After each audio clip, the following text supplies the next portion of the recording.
Hello viewers, আসসালামু আলাইকুম। Welcome back to my channel. আজকে আবারও সবাইকে স্বাগতম জানাচ্ছি আমার নতুন আরও একটি রেসিপি দেখার জন্য। আজকে শেয়ার করব কাঁঠালের মধ্যে দুধ দিয়ে অবাক করা স্বাদের একটা মিষ্টি তৈরির রেসিপি। এই মিষ্টি তৈরি করতে না লাগবে ছানা, না লাগবে গুঁড়া দুধ, ঝটপট হাতে থাকা কয়েকটি উপকরণ দিয়ে তৈরি করে নেওয়া যাবে লোভনীয় স্বাদের একটা মিষ্টি। কাঁঠালের এই ভরপুর সিজনে এই মিষ্টি না খেলে কিন্তু পুরাই মিস হয়ে যাবে। যে কোনো মেহমান আপ্যায়ন কিংবা স্পেশাল গেস্টের জন্য এই সিজনের সেরা একটা রেসিপি হতে চলেছে। তাই ভিডিওটি কিন্তু একদমই স্কিপ করা যাবে না। স্কিপ করলে কিন্তু কিছুই বুঝতে পারবেন না। রেসিপিটি শেষ পর্যন্ত দেখতে থাকুন, আশা করছি ভীষণ ভালো লাগবে। ভালো লাগলে প্লিজ একটি লাইক দিয়ে চ্যানেলটিকে সাবস্ক্রাইব করে দিবেন আর পাশে থাকা বেল আইকনটি প্রেস করে দিতে পারেন যেন পরবর্তী ভিডিও নোটিফিকেশন সবার আগে পৌঁছে যায়। তাহলে চলুন দেখে নেওয়া যাক কাঁঠালের মধ্যে দুধ ঢেলে অবাক করা স্বাদের আজকের মিষ্টি রেসিপিটি কিভাবে তৈরি করছি। ফার্স্টে এখানে দেখুন আমি একটা মিক্সিং বোলের মধ্যে কিছুটা পরিমাণ কাঁঠালের কোয়া নিয়ে নিয়েছি। এখানে 2 কাপের মতো কাঁঠালের কোয়া হবে। আপনারা চাইলে কিন্তু আপনাদের পরিমাপ মতো কম বেশি করে নিয়ে নিতে পারেন। এখন আমি এই কাঁঠালগুলো থেকে বিচিগুলোকে আলাদা করে নিচ্ছি। বন্ধুরা, কাঁঠাল দিয়ে তো আপনারা অনেক রকমের পিঠা বা পায়েস তৈরি করেছেন। একদিন আজকের এই নতুন ধরনের মিষ্টিগুলো বানিয়ে দেখতে পারেন। কাঁঠাল দিয়ে তৈরি এই মিষ্টি আপনি একবার বানানোর পর বারবার বানাবেন, খেতে খেতে মুখ ফিরবে না, আর যাকে খাওয়াবেন সেই কিন্তু প্রশংসা করতে বাধ্য হবে। বন্ধুরা, যারা আমার এই ভিডিওটি দেখছেন প্লিজ একটি লাইক দিয়ে চ্যানেলটিকে সাবস্ক্রাইব করে দিবেন। আর যারা ফেসবুক পেজ থেকে দেখছেন প্লিজ একটি ফলো দিয়ে দিবেন। অনেকে আছেন ভিডিও দেখেন কিন্তু লাইক দেন না, প্লিজ একটি লাইক দিয়ে দিবেন।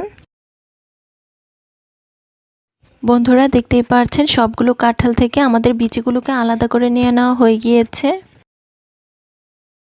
এখন এই কাঁঠালগুলোর মধ্যে আমি অ্যাড করে দিচ্ছি 1 কাপ পরিমাণ লিকুইড ঘন দুধ। এখানে কিন্তু কোনো রকম কাঁচা দুধ অ্যাড করা যাবে না। দুধটাকে আগেই খুব ভালোভাবে জাল করে নিতে হবে। দেখুন কাঁঠালের মধ্যে দুধটা অ্যাড করা হয়ে গিয়েছে। এখন এই কাঁঠাল আর দুধটাকে একটা বড় মিক্সিং জারের মধ্যে নিয়ে নিচ্ছি। আপনাদের হাতের কাছে মিক্সিং জার না থাকলে আপনারা চাইলে কিন্তু কাঁঠালগুলোকে শিলপাটাতেও বেটে নিতে পারেন। তবে যেভাবেই করুন না কেন কাঁঠালগুলো কিন্তু আমাদের একদম মিহিভাবে ম্যাশ করে নিতে হবে। এখন আমি এগুলোকে খুব ভালোভাবে অফ স্কিনে ম্যাশ করে নিব। তারপরে এখানে দেখুন চুলায় একটা প্যান বসিয়ে দিয়েছি। এখন এটার মধ্যে আগে থেকে করে রাখা কাঁঠাল আর দুধের মিশ্রণটা নিয়ে নিচ্ছি। তারপর এটার মধ্যে আমি অ্যাড করে দিচ্ছি 1/2 চা চামচ লবণ। তারপর এটার মধ্যে আমি অ্যাড করে দিচ্ছি 2 টেবিল চামচ চিনি। এখন আমি চুলাটাকে জ্বালিয়ে নিব আর একটা হাতার সাহায্যে এই সব কিছুকে কাঁঠালের পাল্পের সাথে সবকিছুকে খুব ভালোভাবে মিক্স করে নিব। এখানে কিন্তু একটা বিষয় আমাদের অবশ্যই খেয়াল রাখতে হবে। আমি 2 কাপ পরিমাণ কাঁঠালের সাথে 1 কাপ পরিমাণ দুধ দিয়ে এই পাল্পটা তৈরি করেছি। আপনারা যদি কাঁঠালের পরিমাণটা বাড়িয়ে নেন দুধের পরিমাপটাও কিন্তু বেড়ে যাবে। তা না হলে কাঁঠালের এই পাল্পটা কিন্তু অনেক বেশি ঘন হয়ে যাবে আর সেক্ষেত্রে মিষ্টিগুলো কিন্তু ভালো হবে না। দেখুন সবকিছু উপকরণ আমাদের খুব ভালোভাবে মিশিয়ে নেওয়া হয়ে গিয়েছে। এখন এটা খুব ভালোভাবে ফুটে ওঠা পর্যন্ত আমরা অপেক্ষা করব। আর এ পর্যায়ে কিন্তু এই পাল্পটা কোনোভাবে নাড়ানাড়ি বন্ধ করা যাবে না, তা না হলে কিন্তু তলানিতে লেগে যাওয়ার চান্স থাকবে।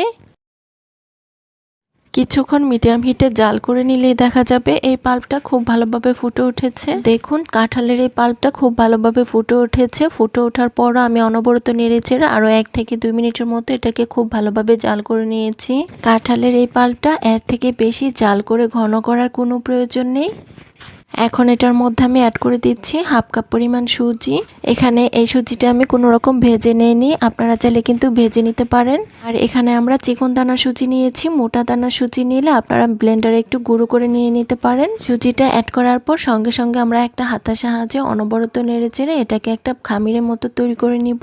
প্রথমে এরকম একটা নরম খামিরের মতো মনে হতে পারে, কিন্তু কিছুক্ষণ নেড়েচেড়ে নিলে এটা শক্ত ডো তৈরি হবে। দেখতেই পাচ্ছেন নেড়েচেড়ে শক্ত একটা ডো আমাদের তৈরি করা হয়ে গিয়েছে। এখন আমি চুলাটাকে বন্ধ করে দিব আর এই সুজির ডোটাকে আমাদের একটা পাত্রে নিয়ে নিতে হবে। তার জন্য এখানে দেখুন একটা মিক্সিং বোল নিয়েছি আর এই মিক্সিং বোলটার মধ্যে সুজির ডোটাকে তুলে নিচ্ছি। এ পর্যায়ে সুজির এই ডোটা অনেক বেশি গরম রয়েছে, তাই এটা হালকা ঠান্ডা হয়ে যাওয়ার পর আমরা মিষ্টিগুলোকে বানিয়ে নিব। 3 থেকে 4 মিনিট পর ডোটা যখন হাতে সহনীয় হবে তখন এটার মধ্যে আমি অ্যাড করে দিব 1 টেবিল চামচ ঘি। তারপর আমি হাত দিয়ে এই ডোটাকে খুব ভালোভাবে মথে মসৃণ একটা ডো তৈরি করে নিব। পর্যায়ে ডোটা যত ভালোভাবে মধ্যে নেওয়া হবে মিষ্টিগুলোও কিন্তু ততটাই সুন্দর হবে। আর এ পর্যায়ে ঘিটা কিন্তু অবশ্যই দেওয়ার চেষ্টা করবেন, তাহলে ডোটা হাতের মধ্যে লেগে আসবে না আর মিষ্টিগুলোর মধ্যেও কিন্তু খুব সুন্দর একটা স্মেল পাওয়া যাবে। সুজির ডোটাকে আমি খুব ভালোভাবে মথে নিয়েছি। এখন আমরা মিষ্টিগুলো তৈরি করতে চলে যাব। তার জন্য প্রথমে আমি হাতের মধ্যে অল্প পরিমাণ ঘি লাগিয়ে নিচ্ছি। তারপর এই ডো থেকে আমি ছোট একটা লেচি কেটে নিচ্ছি। তারপর এটাকে গোল শেপ দিয়ে আমরা ছোট ছোট রসমালাই যেভাবে তৈরি করি সেভাবে একটু লম্বা শেপ দিয়ে নিচ্ছি। দেখুন একটি মিষ্টি আমাদের তৈরি করা হয়ে গিয়েছে। এখন এটাকে আমি একটা প্লেটের মধ্যে নিয়ে নিচ্ছি। তারপর আবার আমি এখান থেকে ছোট একটা লেচি কেটে নিচ্ছি। তারপর আবার আমি এটাকে প্রথমে গোল শেপ দিয়ে এটাকে আমি ছোট ছোট রসমালাই শেপ দিয়ে দিচ্ছি। আমাদের আরো একটি মিষ্টি তৈরি হয়ে গিয়েছে। এখন এটাকে আমি প্লেটের মধ্যে নিয়ে নিচ্ছি।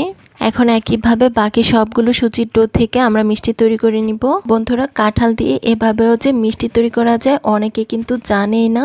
কাঁঠাল ফুরিয়ে যাওয়ার আগে এই মিষ্টিগুলো কিন্তু অবশ্যই বানিয়ে দেখতে পারেন। স্বাদে গন্ধে ভরপুর কাঁঠালের এই মিষ্টি একবার বানানোর পর বারবার বানাবেন। তাই অবশ্যই রেসিপিটি বাসায় ট্রাই করে দেখতে পারেন। আশা করছি ভীষণ ভালো লাগবে। বন্ধুরা, আবারও বলছি, যারা আমার এই ভিডিওটি দেখছেন প্লিজ একটি লাইক দিয়ে চ্যানেলটিকে সাবস্ক্রাইব করে দিবেন। আর যারা ফেসবুক পেজ থেকে দেখছেন প্লিজ একটি ফলো দিয়ে দিবেন। বন্ধুরা, দেখতেই পারছেন বাকি ডো দিয়ে সবগুলো মিষ্টি আমাদের বানিয়ে নেওয়া হয়ে গিয়েছে। এখন এই মিষ্টিগুলো আমাদের রান্না করে নিতে হবে। তার জন্য এদিকে দেখুন আবারও চুলায় একটা প্যান বসিয়ে দিয়েছি। এখন এই প্যানটার মধ্যে আমি অ্যাড করে দিচ্ছি 2 কাপ পরিমাণ লিকুইড দুধ। এখানে আমি 3 কাপ পরিমাণ দুধকে চাল করে ঘন করে 2 কাপ করে নিয়েছি। আর এই মিষ্টিগুলো বানানোর জন্য আমাদের কিন্তু দুধটা অবশ্যই ঘন করে নিতে হবে, তাহলেই কিন্তু মিষ্টির আসল টেস্টটা পাওয়া যাবে। তারপর এটার মধ্যে অ্যাড করে দিচ্ছি একটা তেজপাতা মাঝখান দিয়ে চিড়ে। তারপর দিয়ে দিচ্ছি 1 টুকরো দারচিনি আর 2টা এলাচ, স্বাদ অনুযায়ী লবণ। আর সবশেষে আমি এখানে অ্যাড করে দিচ্ছি 1/2 কাপ পরিমাণ চিনি। মিষ্টির পরিমাণটা কিন্তু যার যার টেস্ট অনুযায়ী দেওয়া যাবে, মানে যে যেরকম মিষ্টি খেতে পছন্দ করেন ঠিক তেমনটাই দিয়ে নেবেন। এখন আমি একটা হাতের সাহায্যে এই সব কিছু উপকরণ খুব ভালোভাবে নেড়েচেড়ে দুধের সাথে মিশিয়ে নিব। নেড়েচেড়ে মেশানো হয়ে গিয়েছে। এখন এই দুধটা খুব ভালোভাবে ফুটে ওঠা পর্যন্ত অপেক্ষা করব। দেখুন দুধটা খুব ভালোভাবে ফুটে উঠেছে। এখন এটার মধ্যে আমরা মিষ্টিগুলোকে অ্যাড করে দিব। দেখতেই পাচ্ছেন সবগুলো মিষ্টি আমাদের দুধের মধ্যে অ্যাড করা হয়ে গিয়েছে। এখন একটা হাতের সাহায্যে আলতো হাতে আমরা নেড়ে চেড়ে দিব। এ পর্যায়ে কিন্তু অতিরিক্ত নাড়ানাড়ি করা যাবে না, তাহলে কিন্তু মিষ্টিগুলো ভেঙে যাবে। দেখতেই পাচ্ছেন নেড়ে চেড়ে মেশানো হয়ে গিয়েছে। এখন একটা ঢাকনা দিয়ে ঢেকে 3 থেকে 4 মিনিট আমরা মিডিয়াম টু হাই হিটে এই মিষ্টিগুলোকে রান্না করে নিব। ফিরে এলাম 4 মিনিট পর। এখন আমি ঢাকনাটাকে তুলে নিচ্ছি। দেখতেই পাচ্ছেন দুধটা কিন্তু অনেকটাই কমে গিয়েছে। এখন আমি আবারও একটা হাতের সাহায্যে একটু নেড়ে চেড়ে মিশিয়ে নিচ্ছি। মিষ্টিগুলো আমি চেক করে নিয়েছি, এগুলো খুব ভালোভাবে সিদ্ধ হয়ে গিয়েছে। এখন তুলে নেওয়ার পূর্ব মুহূর্তে এটার মধ্যে আমি অ্যাড করে দিচ্ছি 1/2 কাপ পরিমাণ। এখন তুলে নেওয়ার পূর্ব মুহূর্তে এটার মধ্যে আমি অ্যাড করে দিচ্ছি কিছুটা পরিমাণ কুড়ানো নারকেল। তারপর মিষ্টির টেস্টটা আরও বাড়িয়ে তোলার জন্য অ্যাড করে দিচ্ছি 1/4 কাপ গুঁড়া দুধ। এখন এই সব কিছুকে খুব ভালোভাবে মিশিয়ে নিব। মিষ্টিটা আমাদের হয়ে গিয়েছে। এখন আমি চুলার জালটাকে বন্ধ করে দিব আর এটাকে আপনাদের মাঝে পরিবেশন করে দেখিয়ে দিব। তার জন্য এখানে দেখুন একটা মিক্সিং বোল নিয়েছি আর এই মিক্সিং বোলটার মধ্যে মিষ্টিগুলো আমি পরিবেশন করে নিয়ে নিচ্ছি। দেখতেই পাচ্ছেন কাঁঠালের এই রসমালাই রেসিপিটা দেখতে কি অসম্ভব লোভনীয় হয়েছে। কাঁঠাল দিয়ে যে এভাবেও মিষ্টি তৈরি করা যায়, রেসিপিটি তৈরি করার পর সত্যিই কিন্তু অবাক হয়ে গিয়েছে। এই মিষ্টিগুলো খেতে হয়েছে পুরাই অমৃত। কাঁঠালের মধ্যে দুধ দিয়ে একদম মুখে স্বাদ লেগে থাকার মতো একটা মিষ্টি তৈরি করে দেখিয়েছি। এই মিষ্টিটা খেতে হয়েছে অনেক বেশি মজার। আশা করছি আমার আজকের নতুন ধরনের রেসিপিটি সবার কাছে ভীষণ ভালো লেগেছে। রেসিপি ভালো লাগলে চ্যানেল সাবস্ক্রাইব করে সাথে থাকবেন। ধন্যবাদ সবাইকে। আল্লাহ হাফিজ।